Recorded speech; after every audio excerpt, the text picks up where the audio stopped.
Hello, everyone. Welcome to the enlightening session boosting student communicative confidence in the classroom. I'm Han Hui, your host, and I'm overexcited to have you all here today. Before we delve into our main topic, let me introduce to you our esteemed presenter, Ms. Teresa Bestwick from the TEFL Development Hub from Spain. Teresa is a passionate ELT professional who runs the TEFL Development Hub, an online community for educators seeking to enhance their teaching practice. Through her engaging webinars and insightful reflective questions, Teresa empowers teachers to become catalysts for confident and effective communication in the ESL classroom. Now, a word about EduVerse, the driving force behind today's webinar. Powered by ProEd Education Solutions, EduVerse is committed to providing educators with invaluable learning opportunities and resources. From monthly newsletters on cutting-edge educational trends to live webinars every 2 months, we're dedicated to your professional growth, all at free of charge. Today, Teresa will lead us in exploring a range of activities specifically designed to boost students' confidence in the classroom. These activities require minimal preparation and encourage learners to participate in communicative tasks without worrying about giving an incorrect answer. After the webinar, please take a moment to complete a short survey to help us serve you better. Certificates will be emailed to you within 3 days. Without further ado, let's immerse ourselves in the world of journeys for the students' learning. Feel free to ask questions and take all you can from this session. Thank you. And Teresa Bestwick, over to you. Fabulous. Thank you very much for that introduction, Ms. Han. First of all, thank you to everyone for being here today. It's a fabulously international crowd to be working with on a Saturday. And thank you, of course, to the ProEd team for inviting me to speak. So I'm based in Spain, as Ms. Han said, and a lot of the activities that I'm sharing today have worked really well in my classroom, and hopefully you can find ways to adapt them to work in your classrooms as well. So I'm going to start screen sharing, if that's okay. Ms. Han, if maybe you could stop your screen sharing and I can, thank you very much. Okay. So in the session today, we're going to be doing a lot of activities that use images. I think that images are a great starting point for learners. For those who perhaps struggle more with English, they can give them a lot of support, of things to think about, things that they can say. And also we have a phrase in English, a picture paints 1,000 words. And so I think as well for our students, when they see a picture, they can say something, they can say anything. And so that's really motivating as well for all different levels of learners. And as we've said in the introduction, these are going to be activities that you can adapt to different levels. The activities that I'm going to be showing you today, they are aimed at adolescents, but I will be discussing a couple of ways that you can adapt them for younger learners and also for adults, or if you work in business contexts as well. There are loads of free resources that you can find online for images as well. The images that I'm using today come from Canva, the free version of Canva. I'm what we call in English a cheapskate. I don't like paying for things. So all the images that I've sourced are either my own images or free from Canva. But there's also sites like Unsplash, Pixabay, Pexels. So there's lots of places where you can source interesting, engaging images for your students. Now, I'd like to start with a quick activity. And I'm going to describe a picture to you. So if you like, you can close your eyes so that it's easier to visualize this picture. So in the picture, there is a woman and she's wearing a pink and black checked shirt. She's also wearing a silver and black cowboy hat. She's got long brown hair and she's giving a thumbs up sign, but she doesn't look very happy. And in the background, I can see some trees, some bushes. So I think she's outside. Okay. Now, how did this picture compare to the picture that I just described to you? Feel free to write in the chat any differences that you noticed. There's going to be a lot of using the chat today. So I hope you've got your typing fingers ready. Yep, exactly. Fantastic. Thank you very much. Totally different cute though. Excellent. Inside, not outside, says Natalia. Mike says she looks very happy. Color of the shirt. Great hat. Thank you, Charlotte. Yep, this is my my examining hat. Hair is not long, short. She's inside, not outside. Fantastic. Thank you very much. So this is a really simple activity that we can do with our students to get them to describe a picture. But I think sometimes our students can worry if they don't know a piece of vocabulary. Maybe they don't know cowboy hat. Maybe they don't know silver. Maybe they don't know checked. So they can invent other vocabulary to use to describe that picture and then show the picture to their partner and have them remember what the differences were. Okay, and I think that another reason that I like this activity is that it encourages the partner to listen as well. I think so often in our classes, the students, they're not really interested in what the other person has to say because generally the other person is talking to the teacher. And or you know, if they're chatting together, perhaps there's no reason for them to really be listening. So an activity like this encourages students to listen, allows students to make mistakes if they don't know vocabulary. And also, I just think it's quite a fun activity to do. Here in Spain, a lot of our students do the Cambridge exams. So first certificate, the PET exam, the first certificate, and they have to do a lot of picture descriptions. And finding ways for students to keep describing pictures in interesting ways can sometimes be a challenge for them. Okay, so very quickly, another thing that I like to do at the start of most of my sessions is to introduce myself. And I have many different names for different people. So for example, I often say to people, I don't really know how to pronounce my own name anymore. Most people now call me T, and my friends here in Spain call me Tere. And then obviously people call me Teresa, Teresa. So for anyone who says, how do you say your name? I tend to say, just call me T. I've got two sisters, so I'm sis to them. My pronouns are she, her. My sisters don't have any children, but I'm Auntie T for my friends' children. And then recently I did some training work with some teachers from other countries, and one of them started calling me Tessie, and I was too polite to say that that's not actually my name. So I'm now Tessie for some people. And I have another friend, a colleague, a connection here in Spain who calls me Tay. And again, I've never said, actually, sorry, my name's T, so I'm Tay for her. On WhatsApp, I'm T with a T-Rex because I love dinosaurs, I love pizza, and I'm generally a quite smiley person. And then obviously my husband has a name for me as well.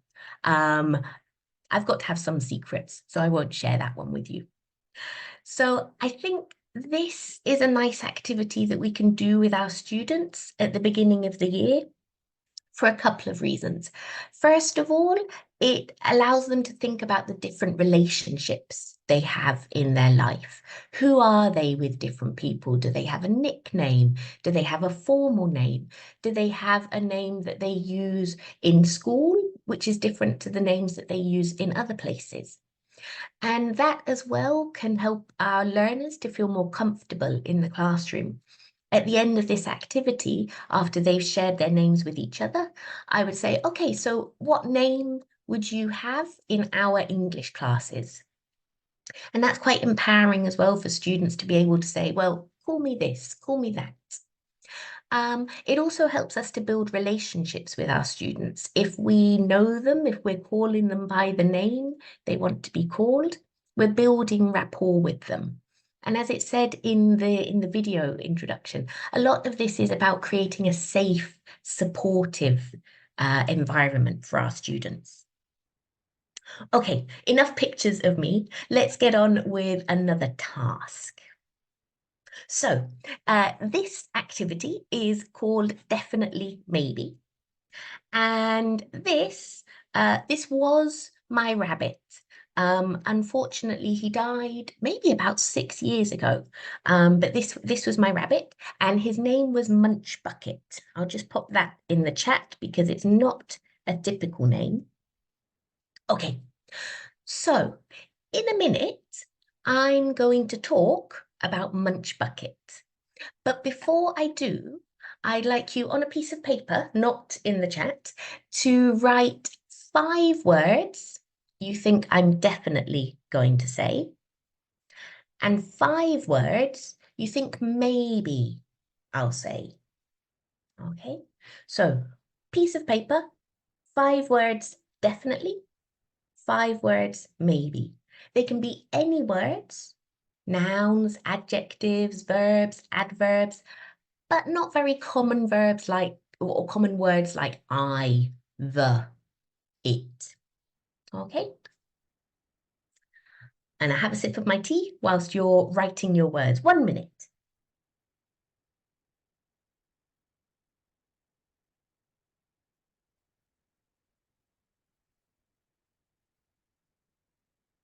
So remember, these are words about the picture, about the rabbit. What am I going to say about the rabbit? I'm gonna hide so I don't see the words coming up in the chat.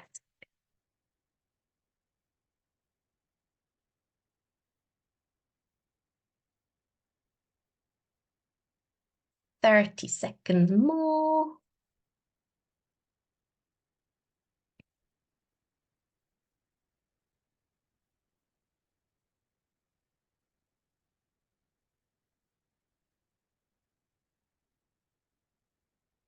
Okay, so remember, 5 words you think I'm definitely going to say, 5 words you think maybe I'll say.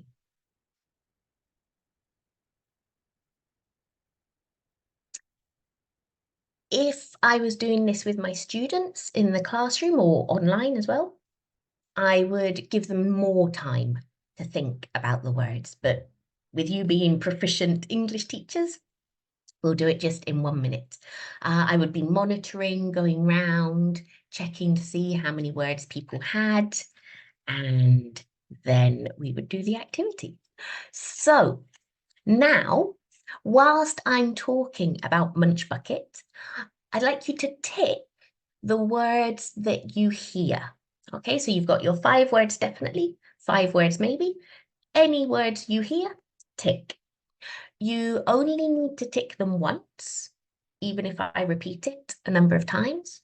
And any form of the verb, the word is fine. So for example, if I say eat and you have eating, eaten, ate, give it a tick. Okay, so this is my rabbit Munch Bucket, and he was a very cute rabbit. I was very excited when I got him as a birthday present. I had wanted a rabbit for a very long time, and we were renting a flat at the time, and our landlady said, yes, you can have a pet as long as it doesn't do any damage. So we got a rabbit. This is Munch Bucket at Christmas. He loved eating the Christmas tree. There was something about the flavour of the needles that I think he really liked.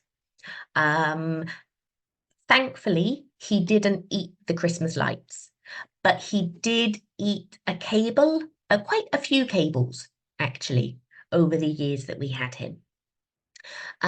He was, as I say, he was very cute, and he would run around the house, he would jump up on the sofa, but also he loved to be stroked. So often when we were watching TV, when we were sitting on the sofa, he would come and sit with us. And in the summertime, if we had a piece of watermelon, he would climb us like a mountain to try and get the watermelon. He loved watermelon. It was his favorite fruit, I think. Okay, so that was my story about Munch Bucket. So now the next stage is students look at their list of 10 words and they count the ticks. So for every word in the definitely column that has a tick, you get 2 points. For every word in the maybe column that has a tick, you get 1 point. So there's a maximum of 15 points available. So maybe have a quick count up, see how many points you got. So remember, 2 points definitely, 1 point maybe. Oh, excellent. Chow Tran has got quite a few. Cute, excited, pet, love. 11. Fantastic. Apologies for my pronunciation of names, by the way. Oh, 2. Fantastic. That's great, though. Oh, Maima. Excellent. 3 for Natalia. 11. So 11's our winner so far for Quendon. Excellent. 10 points for Mike as well. Great work. Fantastic. So keep those points coming through. So this is by far one of my favorite activities that I've ever done, and I try to put it into every webinar, every session that I do, because I think it's a really good activity. And I love it for a number of reasons. First of all, this idea of students predicting. I think that that's a really nice activity to get them thinking about language, thinking about the words that might come up. It doesn't have to start with a picture either. It could be, I'm going to tell you about my hobbies. I like football, for example, right? 5 words you think I'm definitely going to say about football, 5 words you think maybe I'm going to say about football. So that idea around prediction, I think, is really useful. Secondly, although it looks like the activity is focused a lot on this part, around this prediction, around what words came up, really it's about the learner, or in this case it was me, communicating, okay? And whilst the other students are writing their 10 words, the person who's going to speak has time to prepare. They have time to think about what vocabulary they want to use, the sentence structure they're going to use, the things that they're going to say, the order they're going to say things in as well. And I think that's really important for our students, giving them that time to think or rehearse, practice what they're going to say. And finally, again, I think this is a really good activity for listening. It gives those students a really clear focus whilst one person is speaking. Okay, they have to listen to that person. They want to listen to that person because they want to see if they can tick the words that they've predicted. You can also add in another stage. Before learners count their points, you can add a stage where they can ask the person speaking a question to try to elicit one more of their words from their list. Okay, so say, for example, I saw somebody had written hungry. This is really good as well because students often use the word in their sentence. So they might say, was Munch Bucket always hungry? And I would say, yes, he was. So they have to try and find ways as well of asking questions so that the speaker uses their word in the answer. Okay, and great work, Mohammed, 12 points, fantastic. Another thing to mention before we move on to the next activity is the importance of modeling tasks.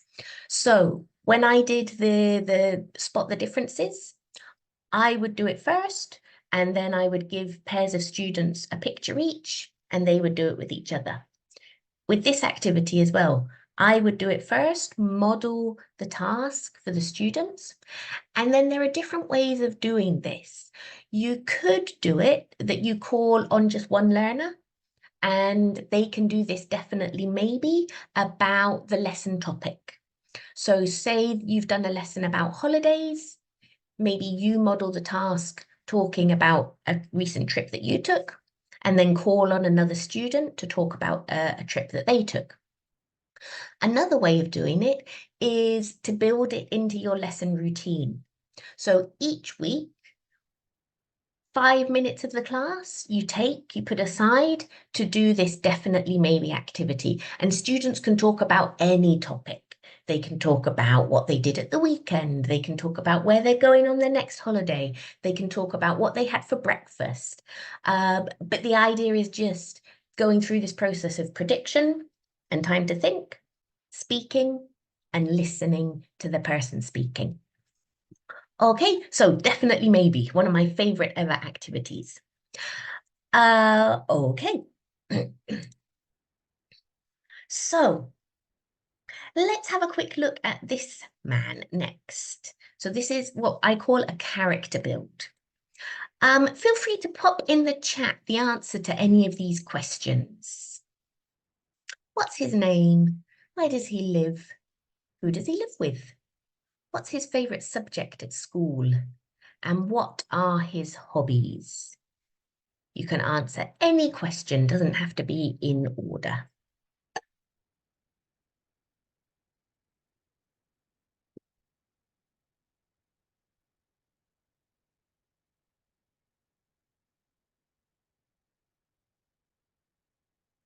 Okay, so Natalia thinks his favorite subject is biology. Nice, very good.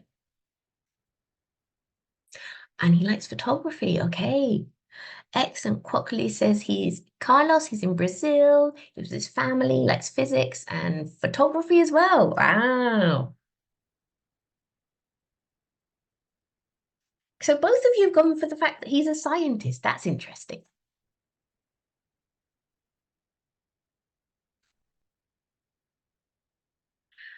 So character builds are a really nice way to, again, the idea is this activity, there's no wrong answers. So yeah, maybe he's from Pakistan. Maybe his name is Julia and he lives in Pexel. Nice. He likes art, he takes photos, fantastic. So students can invent anything that they like about this boy, about this person.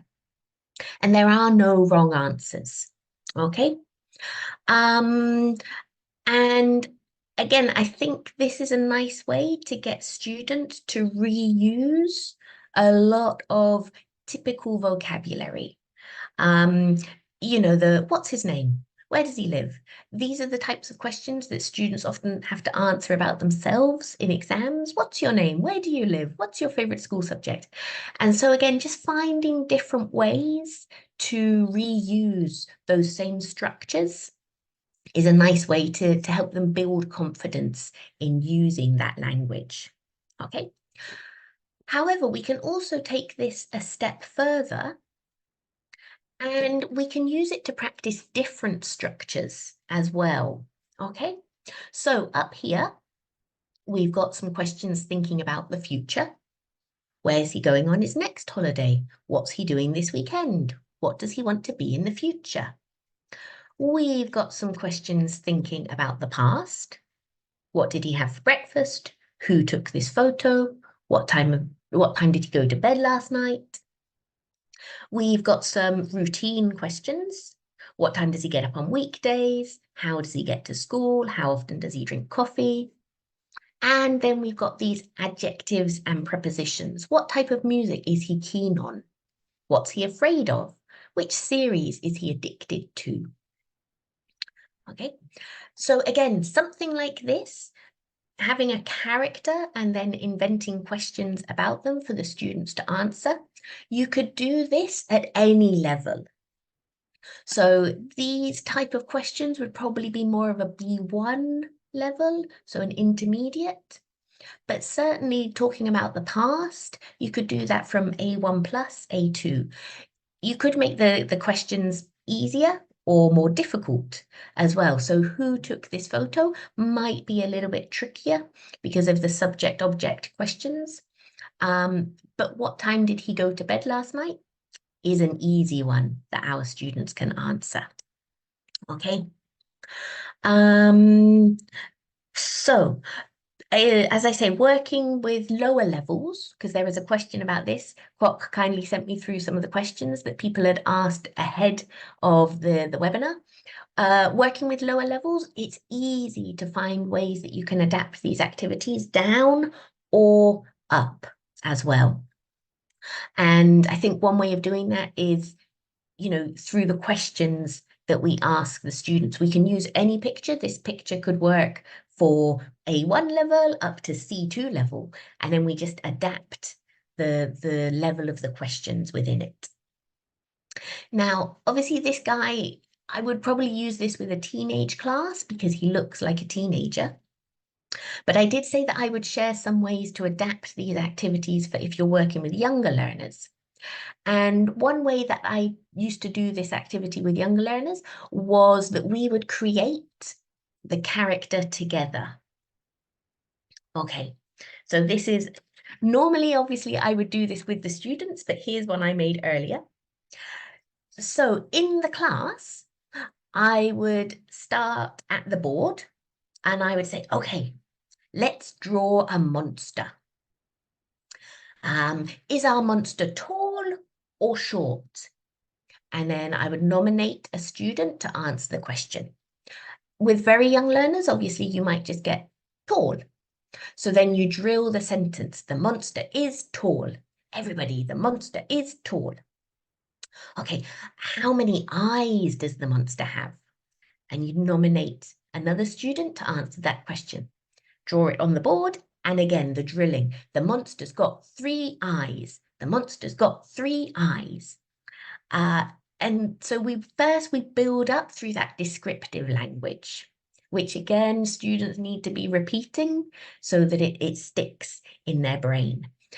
But then you can get them inventing other things about the monster. So what's the monster's favorite food? Pizza, says one student. Okay, the monster's favorite food is pizza. Everyone, the monster's favorite food is pizza. Draw it on the board, and then we're building this character together. And I think that's really motivating for the students as well, that they see what they've created. It's not just another picture in a book. It's not just another funny character. It's something that they've worked collectively to create. And all of their answers are valid. If he has 1 arm, if he has 5 arms, if he has 4 teeth, if he has 20 teeth, all of their information builds this monster. So once we've got the monster on the board, again, depending on the level of the learners, with very low level, I would again drill all the sentences. The monster's got 3 eyes. The monster's got 2 arms. The monster likes listening to music. Okay, and then I would give them the questions to ask and answer in pairs. And at this point, it doesn't matter so much if they're responding in full sentences. Obviously, ideally, we would want them to, but it's just about getting that communicative practice in. So one student says, how many eyes does he have? And we can be going around and monitoring and encouraging them to say, the monster's got 3 eyes. Okay, I always do this. Make the sentence longer. I think we can use a lot of little gestures and things like that in the classroom to highlight to our students when we want them to do things. So the typical in the past, or get longer, or put it together. Fantastic. Okay, I'm just going to check my notes to make sure I haven't missed anything. So one question that came up as well in the pre-webinar questions was, do you force introverts to speak in front of the class? And obviously, when we want to be boosting confidence in our learners, we don't want students to be feeling really uncomfortable. Like I say, with an activity like this, we're nominating the students to give us an answer, and any answer is valid. But then I think as well, it's important to make a lot of pair work and group work within the lesson. This gives the opportunity for the students, even those quieter, more introverted students, to be working, to be communicating with someone else without everyone else listening, without the focus being directly on them. If they're invited to stand up at the front of the class, for example, that could be very demotivating and quite scary for them. So doing a lot of pair activities where we're monitoring, we're going around and listening, that can really help to boost the confidence of all of our learners. And again, it just adds that level of practice into the activity. So students have time to perhaps they even have time to think on their own about the monster. And okay, how would I describe this monster? Da, da, da, da, da, da, da. Okay, now tell your partner, describe the monster in pairs. We're just building in extra levels of time, of practice, of rehearsal, before we ask them to do something in front of the class. Okay. Right, so still on the idea of character builds, like I said, we've gone from kind of the very low levels, we've done the adolescents. If you're working in a business context as well, or if you're working with adults, again, simple pictures of everyday people in everyday situations. And here are some examples of some higher level questions that you could include for them. Obviously, what's he thinking? That could be at any level. But where does he wish he could be now? What would he be doing if he wasn't working late? How long has he been feeling like this? And who could he ask for help?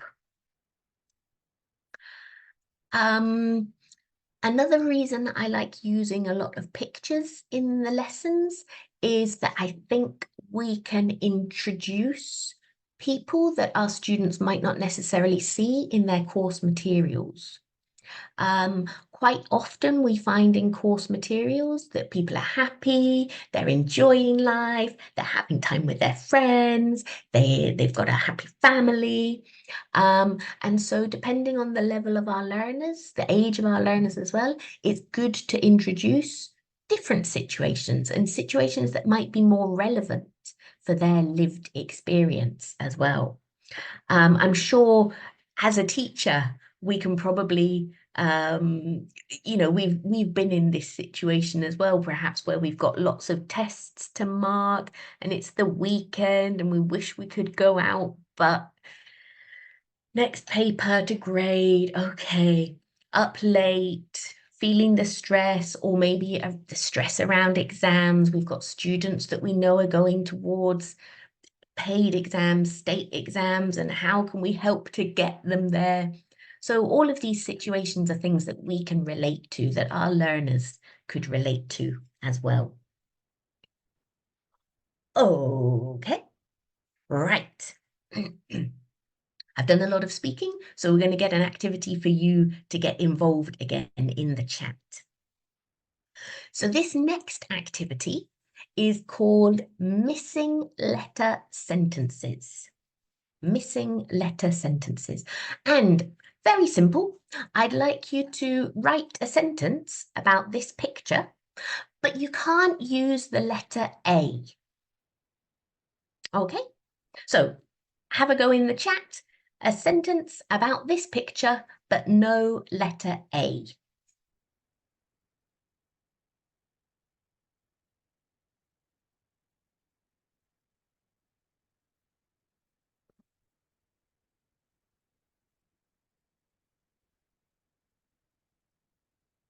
Just whilst you're thinking and writing, I will have a little disclaimer. Obviously, with this activity, there are wrong answers. If you have a sentence with the letter A, that's a wrong answer. But I like this activity because I think it gets students thinking. You know, they might automatically go basketball, but they have Natalia, I should have said you have to create a sentence with real words. You can't just take the A out, I think. But I like you thinking outside the box there, Natalia. Okay, so we've got some great sentences coming in. Let's have a look. So this sport is simple. The sport they like is hoops. They look strong. There's two men on the street. Fantastic. And Natalia, I know my students would do exactly the same thing. They would write a sentence without the letter A, but with the words that contain the letter A. So yeah, I think as well, another thing that I like about this activity is when students do include words, they laugh about it. You go, oh, you can't say that. It's got the letter A. And they're like, oh, I didn't realize. Oh, how silly of me. But it's not a, oh, this is a mistake. This is wrong. This is bad. The idea is we're just having a little bit of fun, getting them to think a little bit more creatively about the language as well. And I think that's an important message for our students, that mistakes are not bad. We learn when we make mistakes. We find other ways to do things when we make mistakes. And we can have fun with the language. We can communicate. We can be intelligible. And it's about using the language that we have. Okay, so let's try another one. We're going to use the same picture, but this time you can use A, but you can't use T, and it must be in the present progressive, present continuous. Okay, so let's see what we can come up with this time. So it has to be real words this time, Natalia.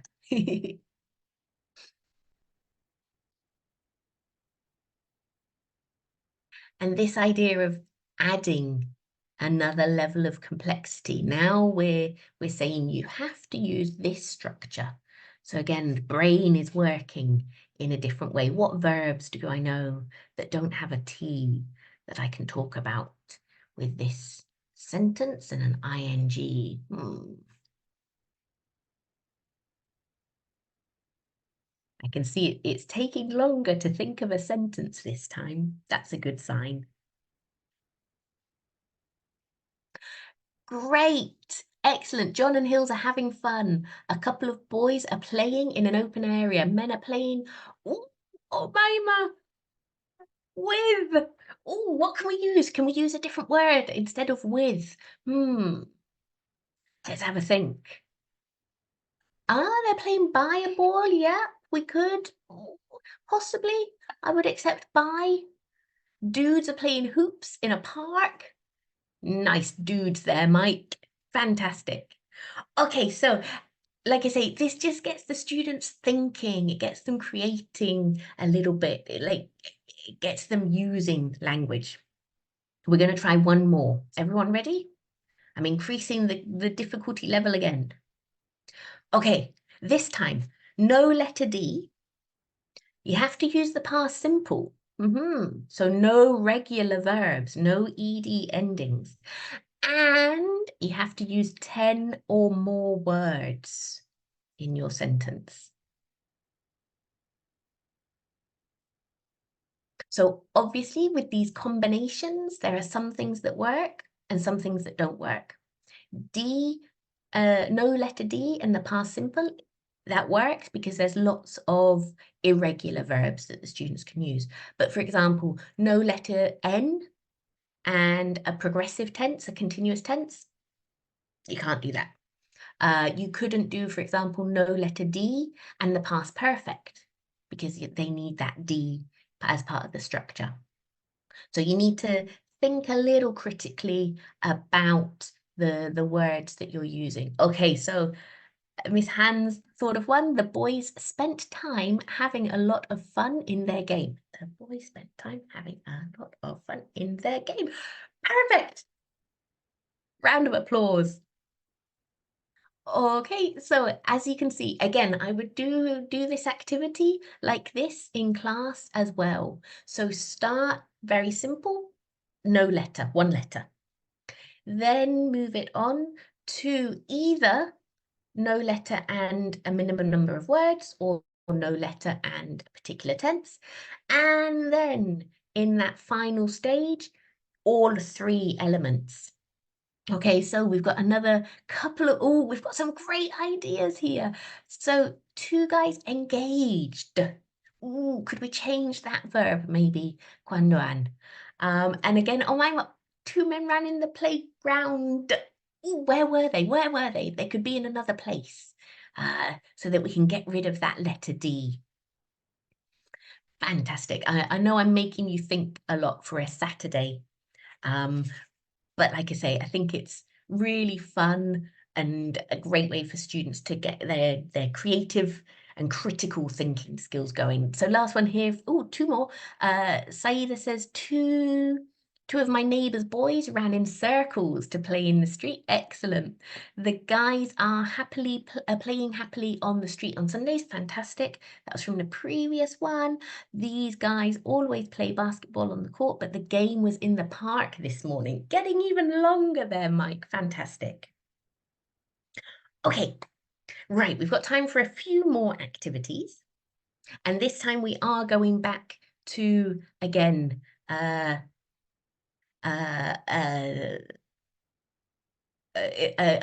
wrong answers, no wrong answers. Okay, so this activity is this or that. Okay, so this on the left or that on the right. Very simple. In the chat box, which do you prefer? This or that? Okay, fantastic. Now, obviously, if we were in the in-person classroom or even in the virtual classroom and we could actually chat, I would be asking you why and follow-up questions and finding out more about the information about why you chose one or the other. But, and I mean, we could do it through chat. Maybe you can type away why you prefer this or that. But I'm going to give you a couple of ideas about why I like using this activity. First of all, I think images at times can be very ambiguous. So we can look at an image and we can interpret it in different ways. So for example, with this or that, maybe the difference is watching sport or doing sport. Maybe the difference is doing sport outdoors, doing sport indoors. Maybe the difference is a team sport or an individual sport.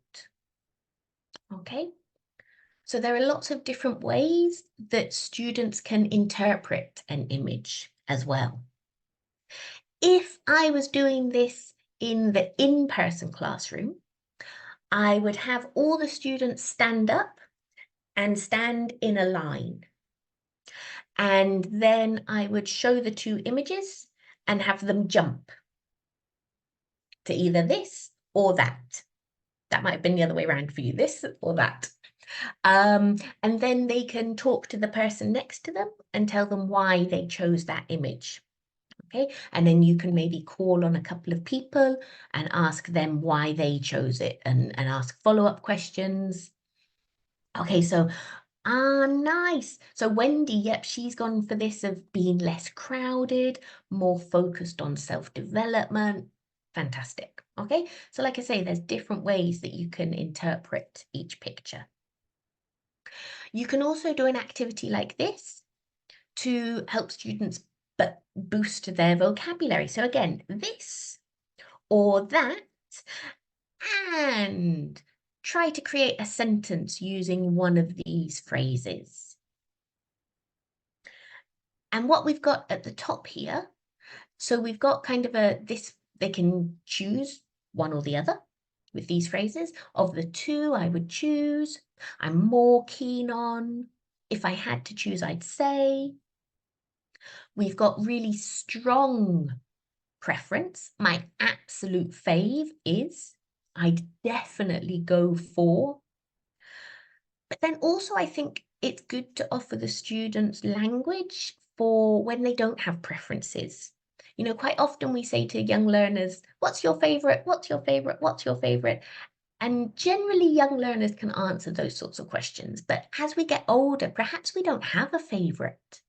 I mean, I don't think I necessarily have a favorite color. I think I know that I have colors that I wear a lot of. I have colors that I prefer for my furniture, for my walls. I have colors that I prefer to write with, but I don't know if I have a favorite color. So when we're asking these kind of more binary questions, 1 or 2, A or B, giving students an option to say, well, actually, I don't like either. That, you know, A, we're helping them to communicate. B, we're helping them to feel comfortable with what they're saying. You know, they don't feel like they're lying because they have to choose one or the other. And it's just preparing them for communication in the real world as well.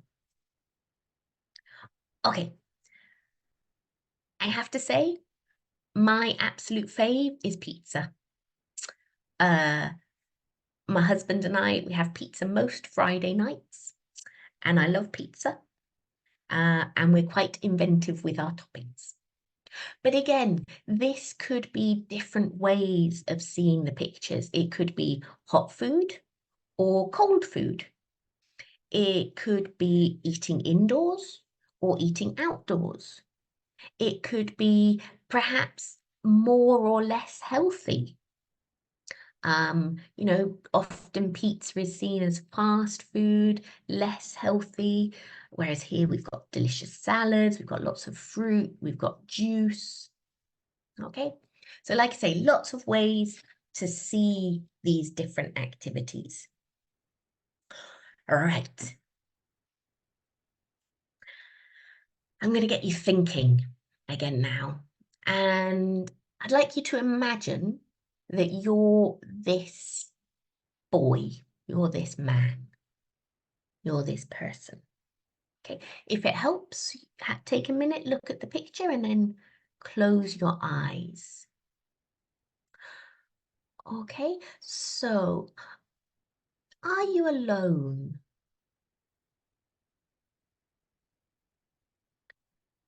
How does being in nature make you feel?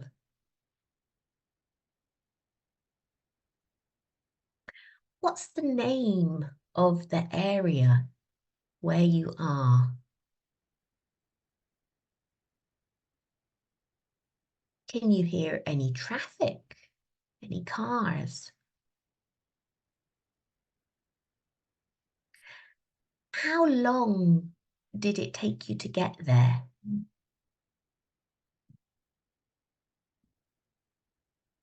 What can you see below you? Are there any birds around? What are you going to do there? Okay. So again, in the classroom, I would lead students through this image, talk about the different questions, and then put them into pairs to discuss what they imagined. Okay. And they might have similar ideas, they might have different ideas. There are no wrong answers. They can be as inventive, as creative as they like. Thanks, Omaima, for your answers. And this activity is based on an activity that I picked up from the fabulous Anne Robinson. And she called it 8-way thinking. So this was taken from the idea of multiple intelligences, not to say that students learn in different ways, but just to make them think about the different elements that we can bring into a picture.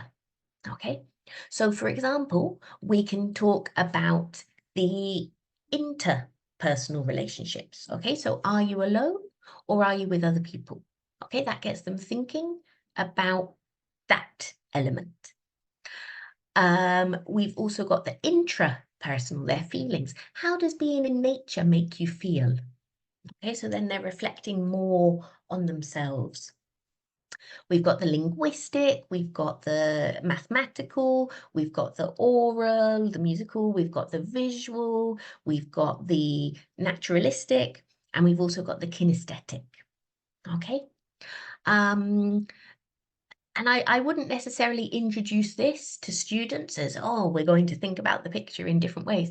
Just bring them in these questions. Any picture that you have, you can adapt for this activity, even if it's a picture in the city centre, if it's a picture of someone in their bedroom as well. There's lots of different things, for example, with the nature. Does this person have any plants in their bedroom? If they look out the window, can they see trees?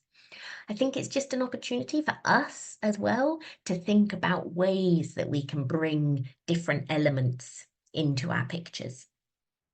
And like I say, absolutely no wrong answers. One person might say, yep, he's completely alone. Another person might say he's part of a hiking group. Another person might say he's with his dad. Anything is possible and anything is acceptable.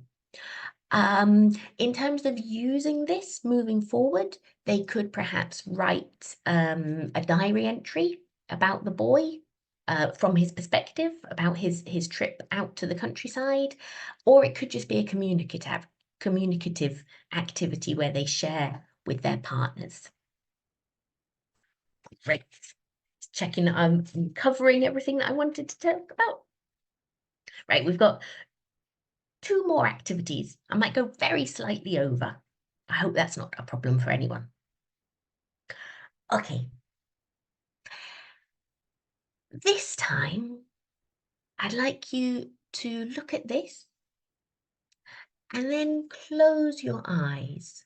Or if you don't want to close your eyes, focus on the wall, focus on the ceiling, focus on the floor. Okay? I'd like you to think, where are you? Where is this rock? If you look up from the rock, what can you see around you? Maybe you're near the beach. Maybe you're in the mountains or in a forest. What can you hear around you? Are there any birds, insects flying around? Are you alone or with other people? Maybe you can hear people talking behind you.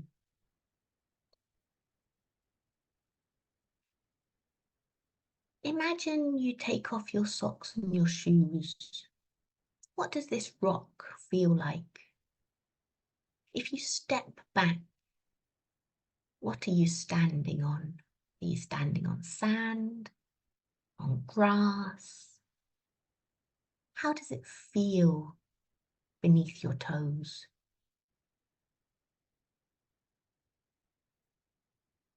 What's the weather like? Maybe it's cold and windy and you're wrapped up in a coat. Or maybe it's hot and sunny and you can feel the sun on your face. How do you feel at the moment?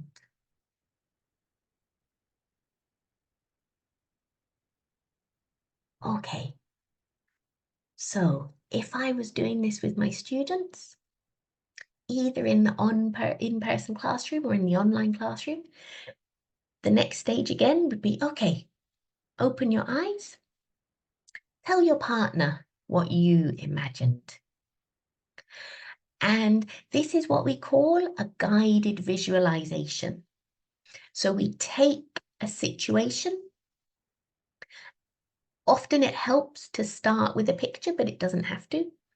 And we ask our students questions to help them imagine, to visualize things. Okay. Again, it can be anything that they imagine. We often, particularly with, with any level, you can ask them those more guided questions, like giving suggestions. Maybe you're near a beach, maybe you're in the mountains or the forest.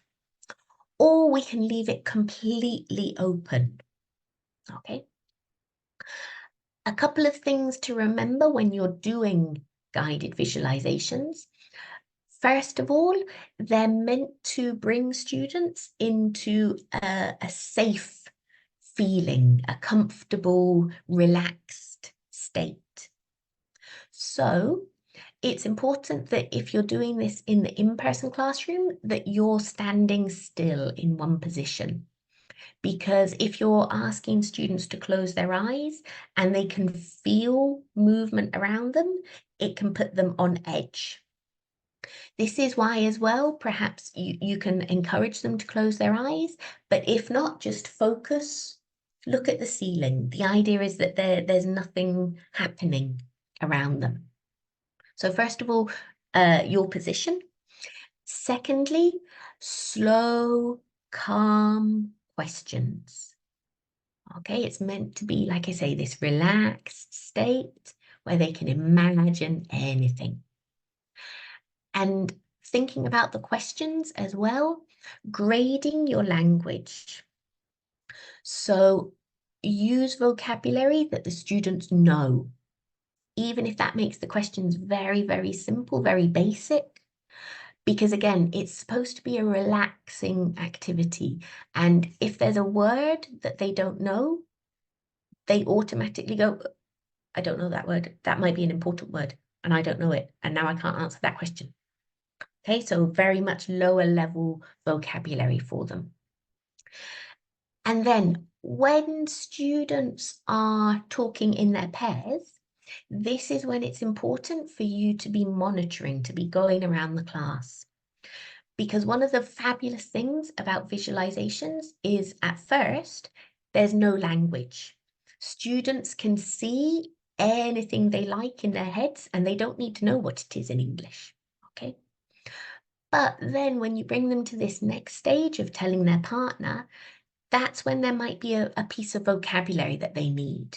Oh, how do I say moss? Or how do I say crunchy? You know, I imagined I was standing on crunchy leaves. And students are really motivated to ask for this vocabulary because it comes from them. This is their feelings, this is their emotions, this is what they saw when they closed their eyes, and they want to share that information with their partners. Okay, so be going round, looking out for that missing vocabulary. Okay, before we move on to the very final quick activity, there were a couple of questions that came up. One of them was, and I wasn't sure how to interpret the question. Hang on, let me find it. How to encourage students to communicate but not disturb others by making irrelevant actions during conversation. So I took this in two ways. I wasn't sure whether it was about the teacher interrupting and doing error correction. In which case, as a teacher, my rule is always with these communicative activities, don't interrupt unless there's a breakdown in communication, their partner really doesn't understand what they're trying to say, or you feel that their partner has misinterpreted what they're trying to say. Or also if it's a lesson and you're focusing on a specific vocabulary grammar point and a learner makes mistakes with that. Because obviously the idea of these communicative activities, we're practicing the language we want our learners to be getting better at. And if they're making mistakes, something's not happened earlier in the lesson that's meant that they haven't understood. Maybe it's a pronunciation issue that you've introduced some new vocabulary. Perhaps it wasn't drilled enough, or they didn't repeat it enough, so they're not pronouncing it correctly. In that case, oh, I heard you say, can you say that again? Okay, again. And just introduce it in that way, or with grammar mistakes. For example, if they were using the present continuous and the progressive and they're not using ing. Oh, what's missing? I was eating. Excellent. Again, I was eating. Okay.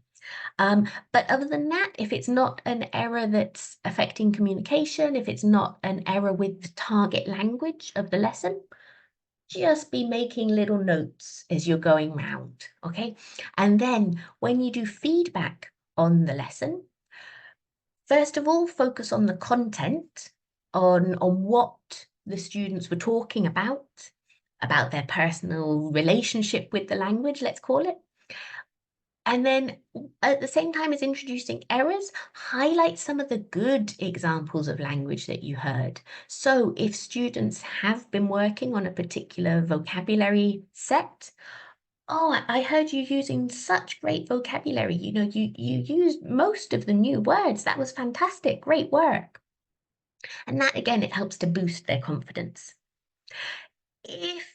So going back to this person's question, if it's about students talking and people doing other things during that activity that's distracting, this again, it's about maximizing those pair activities, those small group activities. Students need to be engaged. They need to have a reason to be paying attention in the lesson.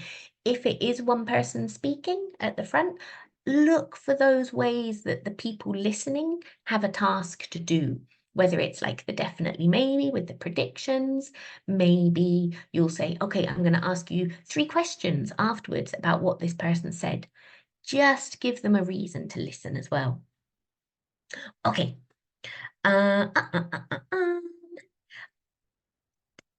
Do we have time for one more activity? Give me I don't know if there's I can't see any thumbs Sure, up. Teresa. Fantastic. Teresa. Okay. Okay. Thank you very much, Miss Han. Okay, so one final activity. And we're going to finish with a story. Okay? So, once upon a time, there was a guy called Dave. He was at home one day playing video games.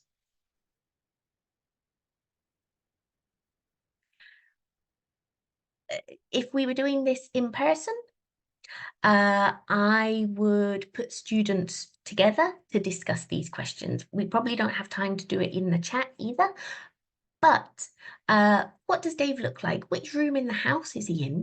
What's the room like? What game is he playing? These are all questions that we haven't said the answer to, okay? So again, students can be inventive. They can say, he's blonde, he's got long hair, he's in the living room, he's in his bedroom, the walls are blue, he's got a very comfortable sofa. I've seen as well, there's a question come in. I'll come back to that at the end. We'll finish this activity first. Okay. So, suddenly, Dave's phone buzzed. It was a message from his friend. Dave grabbed his jacket. Again, they've heard the next bit of the question of the story. Into pairs. What's the next part? Which friend was it? What did the message say? What's Dave's jacket like? These are all questions that the students can invent the answers to. And I think as well, a good thing about this activity is if you try to find things that it doesn't matter what they said before, okay? Because the idea is there are no wrong answers. And perhaps if we ask them a question and something that they'd said before now doesn't make this valid, it could kind of be like, oh, well, that idea was wrong. Whereas these, they're very open questions and they can invent whatever they like. So Dave left the house and walked along the street. He saw a neighbour and walked over, and they started talking. So again, we're using this descriptive language. They're thinking about the story. And then we've got this conversation with the neighbour. And again, nothing that's come before has any impact, I don't think. I tried to think of a situation where that wouldn't matter.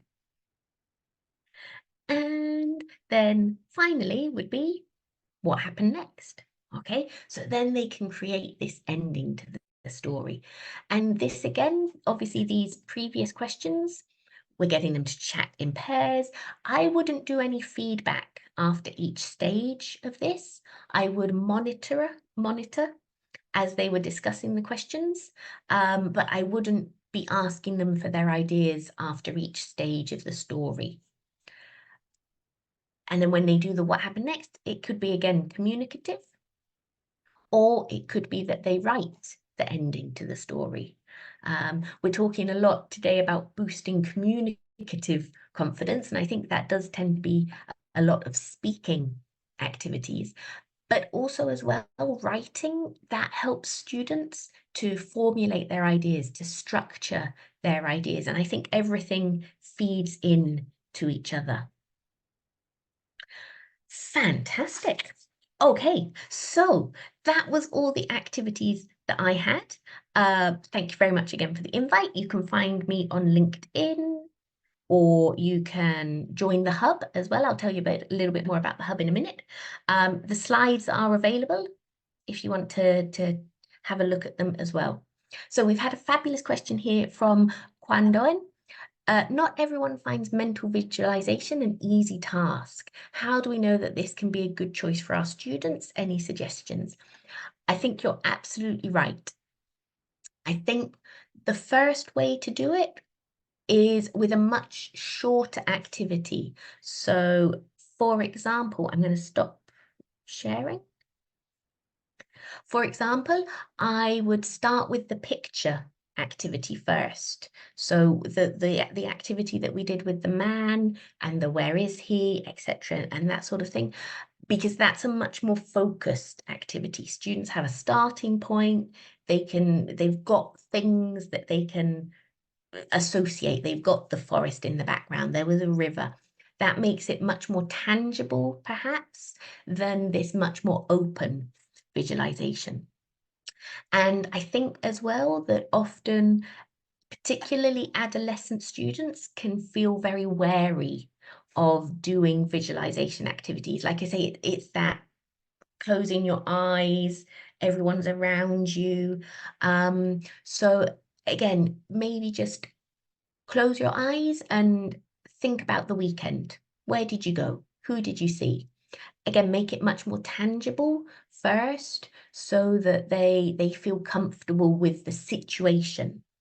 And, I mean, you might find that one class really loves visualizations and another class really doesn't take to it. So give it a try a couple of times, and then if it doesn't work, look for alternatives, I think. Oh, yep, share a link of the slides, can do. Feel free to see if there are any other questions. Hang on, let me share the link. Hang on, and then I can put it in the chat.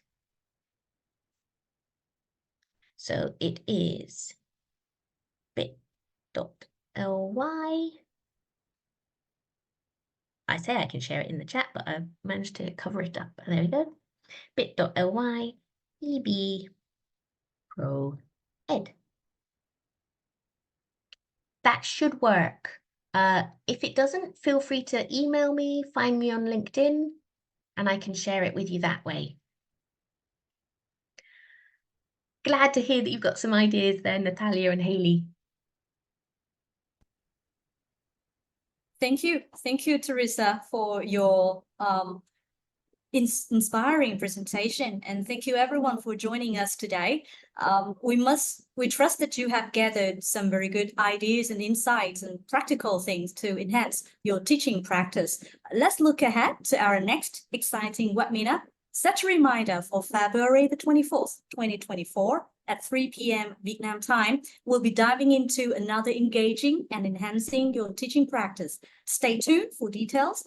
We will update the information and registration on EduVerse platform and in our monthly newsletter. Finally, we truly appreciate your active participation and looking forward to reconnecting with you at our next event. Keep that flame of learning alive, and until we meet again, take care and stay curious.